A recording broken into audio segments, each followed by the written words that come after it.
My name's David and I'm 50 years old. I've done a lot of things in my life, working in pretty much every field imaginable since I was 17.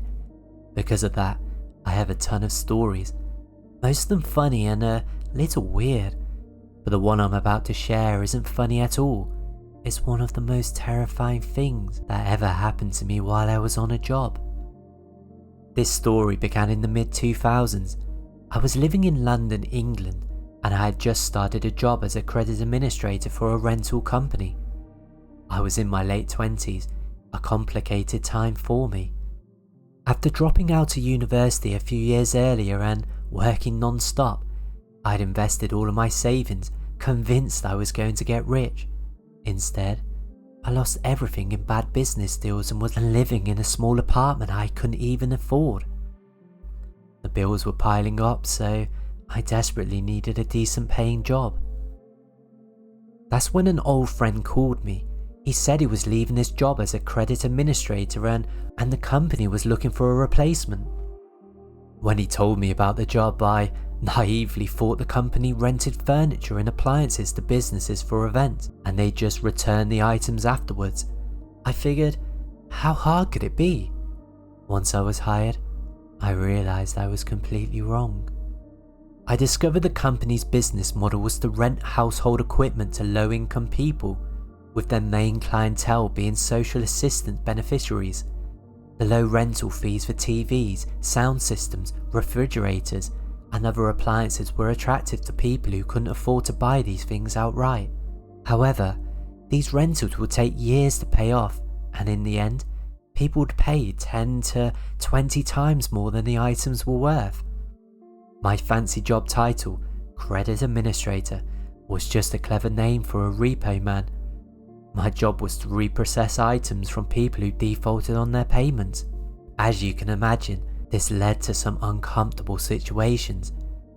From a woman who fainted when I had to take her TV to a man who threatened to hit me with a kitchen hammer if I took his sound system. But the most terrifying situation, it happened on a day off, behind the store. These rental stores are usually in low-income neighbourhoods, which are often problematic. Strategically, they're also located near payday loan stores or popular liquor stores. Luckily, the plaza where our store was located wasn't in a too bad of an area, but it was close to a mall under construction, and I heard rumours that the huge parking lot was a breeding ground for gang activity, especially for drug dealing, robberies and gun trafficking. That day, I saw several police cars with flashing lights in the parking lot, but I never knew if they were just drug raids or maybe a robbery by the addicts who were everywhere in the area. Since it was my day off, the office was the last place I wanted to be, but the crummy van I drove had engine problems. I was forced to leave it behind the store after my shift the night before, and a co-worker gave me a ride home. I had to go back to the store late that morning with my tools to try and fix the engine, hoping to get it running again. I got there a little bit later than I wanted. Luckily, my old van was high enough that I didn't need to jack it up. I just threw some cardboard on the ground and got to work. There were some preliminary things I had to do before getting to the real problem, so I didn't start taking things apart until late afternoon. By then, I still had a lot to do. The hours passed, and before I knew it, the sun began to set. I don't remember exactly how long I was under that van, but I remember being in the driver's seat trying to get it to start. When I got out to adjust the cable, I heard footsteps running in the distance. I turned towards the sound and saw a thin guy, about 5'9", running straight towards me. At that moment, beside the immediate thought that it was a strange place to go for a run, I didn't think much of it. As he got closer, I just nodded and said, "Alright." When he looked at my face, I was shocked. The look he gave me was one of pure fear, even panic. This guy wasn't just jogging, he was running at full speed, clearly fleeing from something.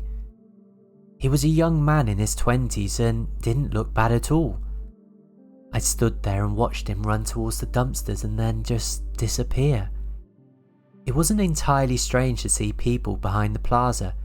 Most of the time, they were addicts and homeless people who were just always hanging around.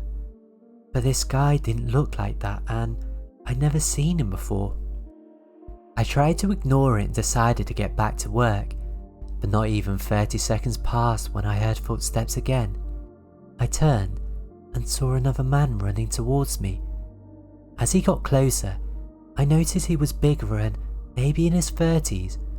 He had a beard and wore a cap, but there was something about him that was much more intimidating. You see, I'm 5'11" and I was in good shape back then, and people used to say I did look intimidating, which was kind of necessary for my job. But it only took one look at this guy to know he wasn't someone I wanted to mess with. Suddenly, he approached me and yelled in my face, "Where is he? Where'd he go?" Without thinking, I quickly pointed towards the dumpsters. Looking back, he told me to take him there, and I obeyed. Don't ask me why, but there was something so imposing about this guy that I just felt I had to obey. I started walking towards the dumpsters, which were maybe 80 feet away, with the bearded man behind me. I thought the first guy had already gone deep into the wooded area behind the dumpsters, so I just planned to point and leave. But as we got closer, I noticed a figure crouched behind one of them and suddenly heard someone whisper, "Get out of here!" Then I saw the bearded man was now a few feet away from me, pointing a gun directly at the first guy, who had a look of such panic on his face that I'll never forget it. I stood there frozen as if I couldn't process what was happening. The thin man behind the dumpster stood up and walked hastily towards the bearded man, who grabbed him and immediately yelled, "Get on the floor!" Then he threw him down himself. I was still motionless, but I was soon shaken out of my state of shock by the sound of tires screeching on the opposite end of the plaza, maybe 500 feet away. I turned to look, and a van was turning the corner and heading straight towards us at full speed. It was at this moment that my brain reacted. I ran back to my van and I hid behind it. Then, I saw the van brake sharply just a few feet from the thin guy on the ground, and two armed men got out and another jumped out of the back. They all started yelling things at him, but I clearly remember one of them repeating, "You messed up, man, you messed up." Two of the men grabbed the thin guy, lifted him off the ground and dragged him to the back of the van at gunpoint. They made him lie on his stomach, and then they all got in. The bearded man got in the passenger seat and the two others got in the back, standing and pointing their guns at the head of the thin guy who was lying on the platform. Then the van sped off and disappeared from sight. I stood there in disbelief, wondering what the hell I had just witnessed. It all happened so fast after the bearded man pulled out his gun that it all seemed like an illusion or a bad dream. Who were these guys? Members of some criminal organization? Traffickers? Maybe they were even undercover MI5 agents. I considered all the possibilities, even that they might be police. But they didn't announce themselves or use handcuffs. But if they were criminals, they were surely part of an organization because they weren't just common criminals. All these thoughts were running through my head. I ran back to the store to tell my co-workers what I had just seen. I honestly don't remember who was in there that day, but I clearly remember two Pacific people, Jeff and Sarah. He was the store manager and she was the administrator. I remember running in, almost hyperventilating from nerves. When I told them everything that had just happened, they both said something like, "Oh, that's crazy," and then went about their business. It was as if they couldn't grasp the gravity of what really had just happened. It was like they completely ignored it, but they didn't seem as shocked as I was. It was absolutely terrifying for me, so the difference in our reactions left me a little bit stunned. I had just witnessed what was possibly the last minutes of another human being's life, while they were just more focused on closing up to go home. Then I realised that maybe in that forgotten place, everyone was so used to seeing these kinds of things every day that they had become very insensitive to it. After seeing their indifferent reactions, I regained my composure and just went back outside to finish working on my van. About half an hour later, I saw two men walking slowly behind the dumpster area where the guy had previously been. They started looking around the place as if they were looking for something or someone. Then they went further and started looking in the bushes, and continued until they eventually disappeared behind the dumpsters, and I didn't see them again. I worked there for a while longer, almost a year, but after that, I didn't really feel comfortable enough. As soon as I got a better job, I just decided to quit, and since then, I've never returned to that neighborhood.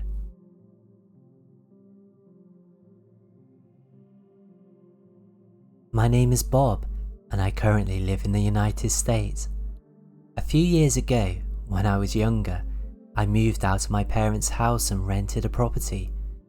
At that time, expenses were putting a lot of pressure on me, so I took a side job as an Uber driver in addition to my full-time retail job. I worked at a counter and handled sales, but this job didn't offer the pay I needed at the time, and I wasn't smart enough to just look for a better job or negotiate a raise.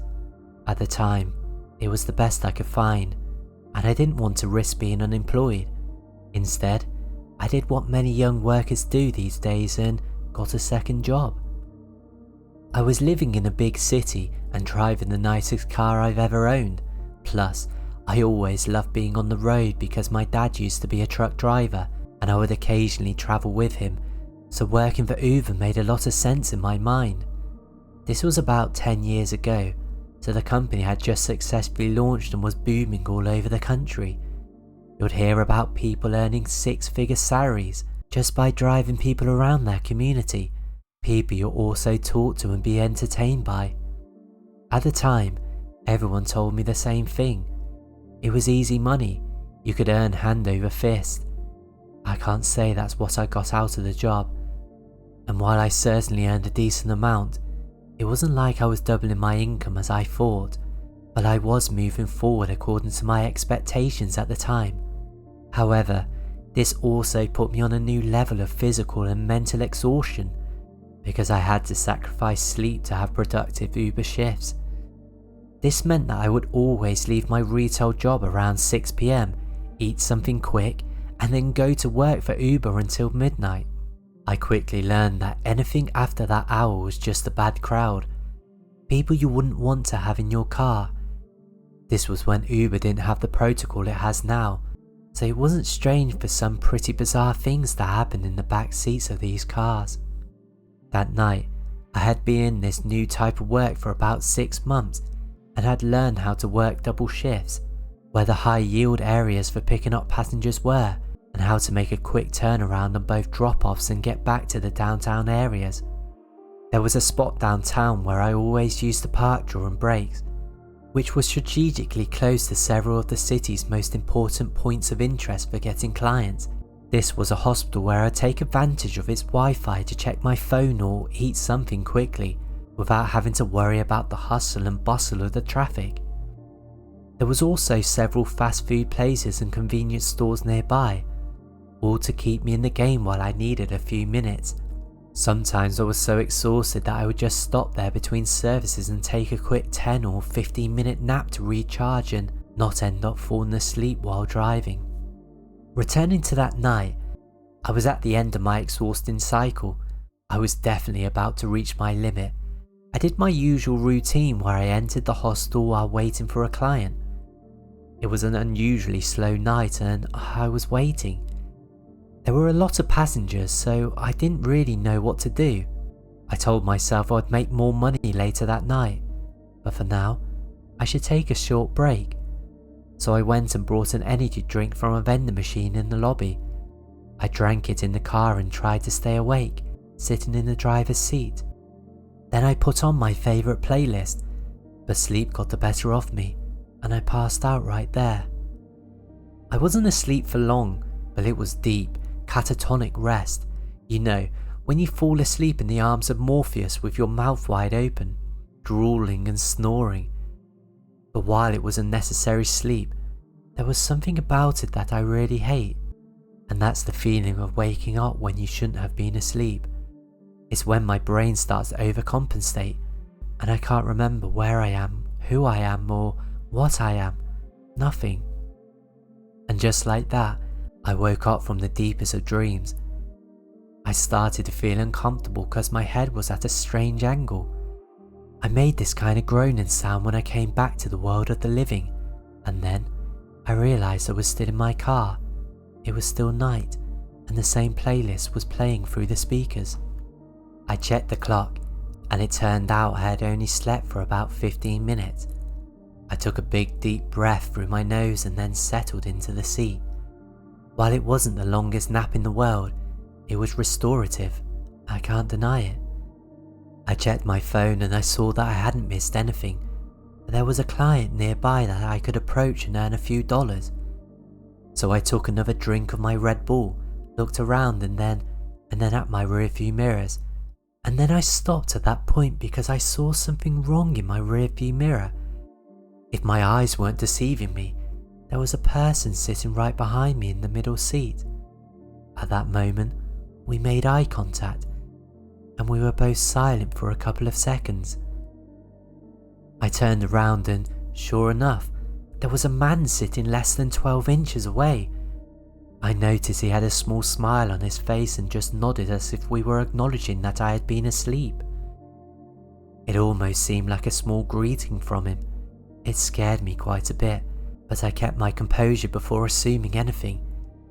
I was about to ask what he was doing in my car when I looked down and saw the Uber app open on his phone. I was parked in front of the hospital, so this guy must have just come out of one of the buildings. He was probably just wandering around, about to book a ride, and his phone helped him find me. At that moment, I regained some coherence. This put an end to the panic, so I just said, "Hey, what are you doing in my car?" He didn't answer. He just looked at the floor and then the ceiling, everywhere but directly at me. Then he looked at his phone but he didn't say anything, so I continued talking. "Are you looking for a ride or something?" I asked him. Then he nodded his head, and that let me know that at least he was semi-normal. I relaxed a little. I told him I had just fallen asleep in my car. Then I told him I'd be happy to take him wherever he told me, in exchange for him not giving me a bad review.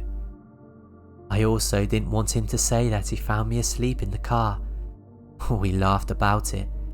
Then he told me he was just trying to get downtown, and I asked him exactly where, and he gave me some vague instructions but told me it was very close to an old music bar that closed a few years ago. So I started driving and I asked his name. He told me his name was Jeff. We started a little conversation, and he told me that when he got in my car, he was going to talk, but then he saw me snoring and just decided to sit and wait for me to wake up. I told him I was grateful that he wasn't a weirdo and confessed that I was about to freak out before I saw the Uber app open on his phone. But right at that moment, I looked at my phone and realised that I wasn't actually connected, and this guy never ordered a ride through the app. I hadn't signed in to pick anyone up. At that moment, I turned to where he was and said, "Hey, I just realised this trip isn't registered. You can find me on the app real quick." And that's when the guy started to scoff. Then he looked out the window and said he wasn't going to pay for it. I laughed, thinking he was joking, but he seemed to have meant it. It was then that I turned to him and looked at him for the first time, and in that moment, I realised the huge mistake I had just made. This guy wasn't dressed like a professional or anything like that. He was dirty, his clothes were torn, and he had only one shoe. I could also see that he was pretty sunburned and that next to him was a dirty backpack. Then I thought, this can't be true. So while I was asleep, this homeless man who was lurking around got into my car, and looking at him again, I noticed he had a paper bracelet on his hand, the kind they put on you at a hospital when they discharge you. In other words, maybe this man had overdosed behind a dumpster, was treated at the hospital, and was now getting a free ride back to his crack house. And all of this was because I fell asleep like an idiot and couldn't keep my eyes open. I still couldn't believe how I didn't realise he was homeless. It was this kind of thing I was talking about when I talk about that sleepy limbo state I get into when I wake up abruptly. I shook my head from side to side and ran my hands over my face. I put on my hazard lights and started turning my car to the next exit. Noticing this, he asked me where we were going. So I told him, "Don't think I'm going to take you for free around the city. Be grateful I'm not calling the police." I took my phone out of my pocket and showed it to him so he could see I was being serious. Then he replied, "You're lucky I didn't take the laces out of my shoes and strangle you while you were asleep." Before I could react, I felt his rough hands around my neck. Instinctively, I took my hands off the steering wheel and tried to get loose, but I couldn't. The only thing I could do was put a finger under his palm and make a tiny space to be able to breathe. Panic began to take over as I saw how almost a minute passed and I couldn't get this guy off me, all while I was driving down the avenue. Seeing that I was trying with all my might and couldn't free my neck from the grip of this man, who was also suffocating me with the disgusting smell emanating from him, I looked in my rearview mirrors and I saw I was on a completely empty stretch of road. So I slammed on the brakes. This caused him to fly forward because I had my seatbelt on, but he didn't. Finally, my neck was free, so I took the opportunity to take in all the air I could. Then he tried to launch himself at me again, but this time I wasn't caught off guard. So we started fighting inside the car. At one point, he hit me in my face and I responded with another solid blow.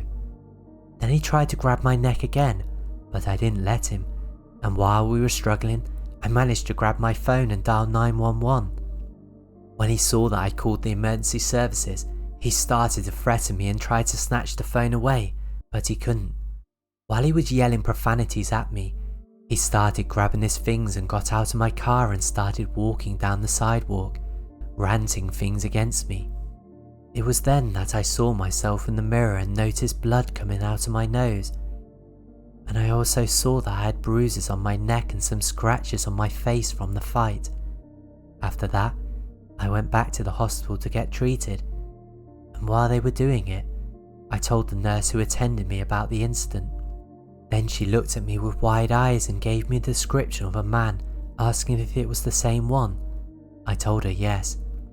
Then she told me that this man had arrived at the hospital for an overdose a couple of days ago, but that night he had ripped out all his IVs and escaped from the hospital, but he stole her wallet and cell phone. At that moment, something clicked in my head and I realised how stupid I had been. How did I not think of that? The cell phone that the homeless man had in his hands was this nurse's, and he surely had her things in that old backpack. After that, I called 911 again and gave them the report since I had completely forgotten about the first call. I don't know if the nurse managed to get her things back, but since that day, I've kept my eyes open during my Uber nights.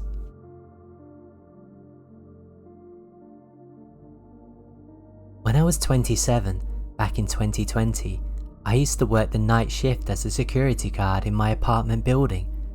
The lobby had a desk, and I was in charge of giving people access to the building. I was essentially the best security guard ever.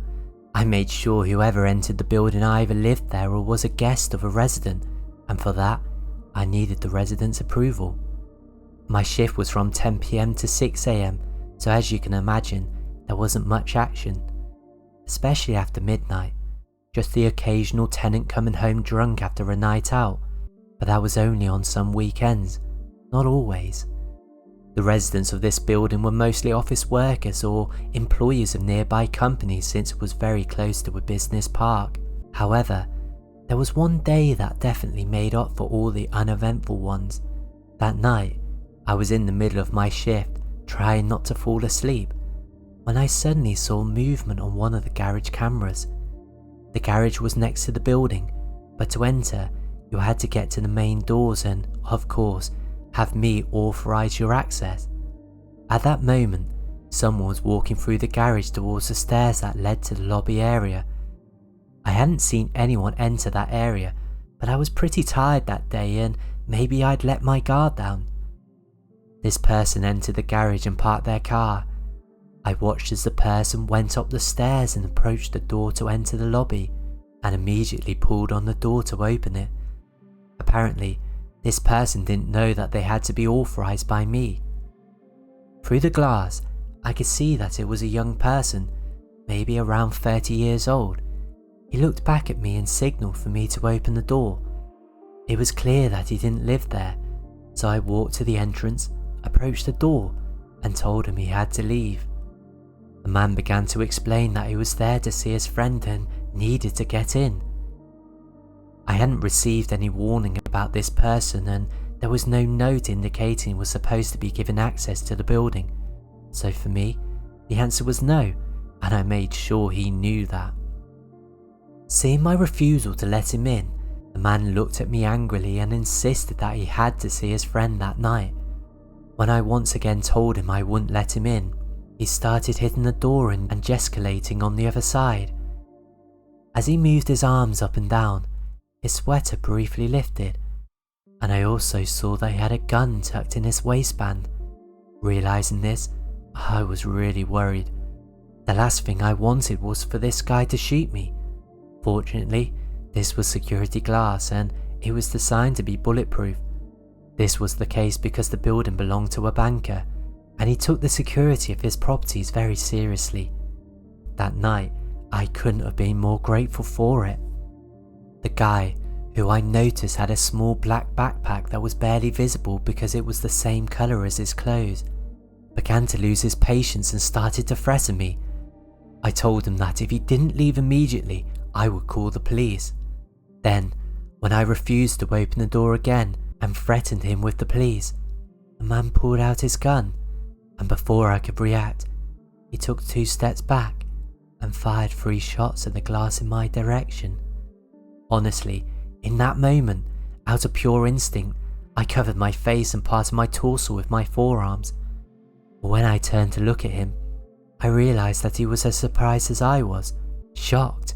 I'm sure he had no idea that the glass was bulletproof. I immediately ran to my desk, grabbed the phone, and called the police. But when I turned to look, he was no longer there. So I checked the cameras and saw him running down the stairs. A few minutes later, the police arrived, and I showed them the footage from the security camera. They took my statement, a copy of the video, and went on a patrol of the surrounding area to look for him. Honestly, I didn't have much hope that they would find him, but they did. He was stopped by some officers while speeding, and after repeatedly ignoring their orders to pull over, the officers chased him for almost a mile until he finally decided to park his vehicle. It was later determined that he was the same man who had shot at me through the glass, and he was placed under arrest. But that's not the end of the story. After searching his car, the police found duct tape, a hunting knife, a rope, and several black garbage bags inside a black backpack, exactly the one he was carrying that night. But what I learned afterwards was truly chilling. This guy turned out to be the ex-boyfriend of one of the tenants in the building, a man in his 30s who had moved in a couple of months earlier with his partner, another guy around 20 or 22. When questioned, the suspect admitted that he had planned to enter the building that night and end the lives of his ex and his new partner. The last I heard was this guy was convicted of attempted murder and is currently serving a prison sentence. After that, I couldn't stop thinking about how close this psychopath was to ending 3 lives that night, including my own, and if it hadn't been for the bulletproof glass, this story would have had a very different ending. Shortly after this incident, those tenants moved out and I stayed working there for 6 more months, but then I decided to quit. After that night, I started having several stress episodes every single night. I would remember what happened and I couldn't find the peace, so for my mental health, I decided to look for another job.